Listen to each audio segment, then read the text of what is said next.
आज मैं आप सभी को आंवला एकादशी की कथा और विधि के बारे में बताती हूँ।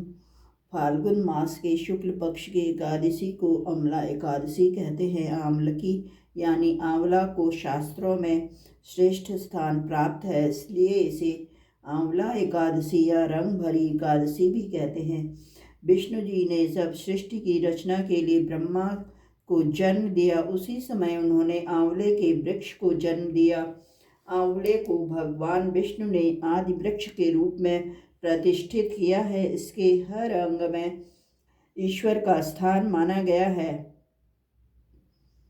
कथा। एक बार मानधाता जी ने वशिष्ठ जी से प्रार्थना की, हे ऋषिवर, यदि आप मुझ पर प्रसन्न हैं, मुझ पर यदि आपकी कृपा है, तो आप कृपा करके मुझे ऐसा व्रत बतलाइए जिसका पालन करने से मुझे वास्तविक कल्याण की प्राप्ति हो। इसके उत्तर में वशिष्ठ जी ने प्रसन्नचित्त होकर कहा, हे राजन, मैं आपको शास्त्रों में एक गोपनीय, रहस्यपूर्ण तथा बड़े ही कल्याणकारी व्रत की कथा सुनाता हूँ, जो कि समस्त प्रकार के मंगल को देने वाली है। हे राजन, इस व्रत का नाम आंवलकी एकादशी व्रत है। यह व्रत बड़े से बड़े पापों को नाश करने वाला, 1000 गाय दान के पुण्य का फल देने वाला एवं मोक्ष प्रदाता है। एक वैदिश नाम का नगर था, जिसमें ब्राह्मण, क्षत्रिय, वैश्य और शूद्र चारों वर्ण आनंद सहित रहते थे। उस नगर में सदैव वेद ध्वनि गूंजा करती थी तथा पापी, दुराचारी तथा नास्तिक उस नगर में कोई नहीं था। उस नगर में चैत्ररथ नाम का चंद्रवंशी राजा राज्य करता था। वह अत्यंत विद्वान और धर्मी था। उस नगर में कोई भी व्यक्ति दरिद्र और कंजूस नहीं था। सभी नगरवासी विष्णु भक्त थे और बाल, वृद्ध, स्त्री, पुरुष एकादशी का व्रत किया करते थे। एक समय फाल्गुन मास के शुक्ल पक्ष की आंवलकी एकादशी आई। उस दिन राजा, प्रजा और बाल, वृद्ध सब ने हर्षपूर्वक व्रत किया। राजा अपनी प्रजा के साथ मंदिर में जाकर पूर्ण कुंभ स्थापित करके धूप, दीप, नैवेद्य, मंच, रत्न आदि से धात्री आंवले का पूजन करने लगे और इस प्रकार स्तुति करने लगे, हे धात्री, तुम ब्रह्म स्वरूपा हो, तुम ब्रह्मा जी के द्वारा उत्पन्न हुए हो, समस्त पापों का नाश करने वाले हो, तुमको नमस्कार है। अब तुम मेरा अर्घ्य स्वीकार करो। तुम श्री रामचंद्र जी के द्वारा सम्मानित हो।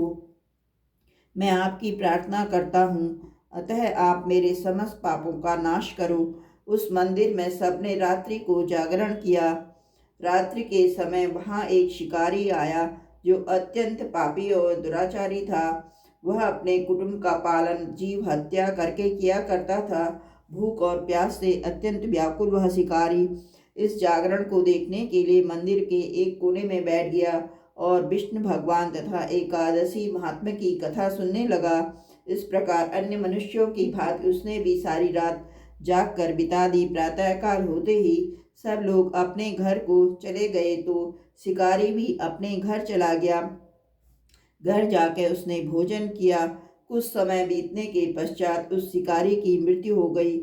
मगर उस आंवलकी एकादशी के व्रत और जागरण से उसने राजा विदुरथ के घर जन्म लिया और उसका नाम वसुरथ रखा गया। युवा होने पर वह चतुरंगिणी सेना के सहित तथा धन धान्य से युक्त होकर 10,000 ग्रामों का पालन करने लगा। वह तेज में सूर्य के समान, कांति में चंद्रमा के समान, वीरता में भगवान विष्णु के समान और क्षमा में पृथ्वी के समान था। वह अत्यंत धार्मिक, सत्यवादी, कर्मवीर और विष्णु भक्त था। वह प्रजा का समान भाव से पालन करता था और खूब दान दिया करता था। एक दिन राजा शिकार खेलने के लिए गया। दैवयोग से वह मार्ग भूल गया और दिशा ज्ञान न रहने के कारण उसी वन में एक वृक्ष के नीचे सो गया। थोड़ी देर बाद पहाड़ी मलेच्छ वहां आ गए और राजा को अकेला देखकर मारो मारो शब्द से राजा की ओर दौड़े। मलेच्छ कहने लगे, इसी दुष्ट राजा ने हमारे माता पिता, पुत्र, पौत्र आदि अनेक संबंधियों को मारा है तथा देश से निकाल दिया है, अतः इसको अवश्य मारना चाहिए। ऐसा कहकर वे मलेच्छ उस राजा को मारने दौड़े। और अनेक प्रकार के अस्त्र शस्त्र उसके ऊपर फेंके। वे सब अस्त्र शस्त्र राजा के शरीर पर गिरते ही नष्ट हो जाते और उनका वार पुष्प के समान प्रतीत होता। अब उन मलेच्छों के अस्त्र शस्त्र उल्टा उन्हीं पर प्रहार करने लगे, जिससे वे मूर्छित होकर गिरने लगे। उसी समय राजा के शरीर से एक दिव्य शक्ति उत्पन्न हुई। वह शक्ति मलेच्छों को मारने दौड़ी और थोड़ी देर में उसने सब मलेच्छों को काल के गाल में पहुंचा दिया। जब राजा सोकर उठा तो उसने मलेच्छों को मरा हुआ देख कर कहा, इन शत्रुओं को किसने मारा है? इस वन में मेरा कौन हितैषी रहता है?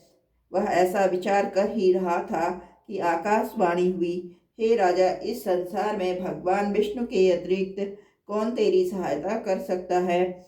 इस आकाशवाणी को सुनकर राजा अपने राज्य में आ गया और सुखपूर्वक राज्य करने लगा। महर्षि वशिष्ठ बोले, हे राजन, यह आमलकी एकादशी के व्रत का प्रभाव था। जो मनुष्य इस आमलकी एकादशी का व्रत करते हैं वे प्रत्येक कार्य में सफल होते हैं, अंत में विष्णु लोक को जाते हैं। ओम नारायण।